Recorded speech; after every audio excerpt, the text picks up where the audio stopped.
ஓம் சக்தி. சக்தியில் அனைவருக்கும் என்னுடைய அன்பான வணக்கம். சக்தியிலே இந்த வேப்பேரி மன்றம் ராஜேஸ்வரி இருக்கிறாங்களே, சக்தி ராஜேஸ்வரி, இவங்ககிட்ட அம்மா நிறைய சித்தாடல் பண்ணுறாங்க. சக்தியில் இவங்க அம்மா படத்துக்கு அலங்காரம் பண்ணும் பொழுது பாட்டில் மேல்மூடி இருக்குது இல்லைங்களா, அகலமான மேல்மூடியில் மஞ்சளை போட்டு தண்ணி ஊற்றி குழச்சி அம்மாளுக்கு போட்டு வைப்பாங்க.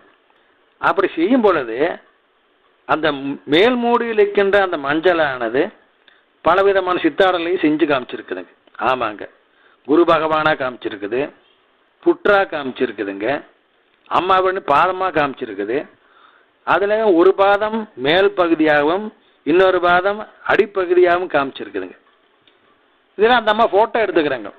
ஃபோட்டோவில் ஏதோ ஒரு காட்சி தானுங்க தெரியும். ஆனால் அந்த ஃபோட்டோவில் பாருங்க என்ன சித்தாடல்னா, ஒரு பாதம் மேல் பாதமாக இருக்கின்றது, இன்னொரு பாதம் பாதமாகவும் மேல் பாதமாகவும் மாறி மாறி காட்சி கொடுத்துக்கிட்டே இருந்தாங்களா நம்ம சக்தியில். அந்த மாதிரி ஒரு காட்சியை ஒரு சித்தாடலை அம்மா அவங்களுக்கு பண்ணிக்கிறாங்க சக்தியில். ஓம் சக்தி.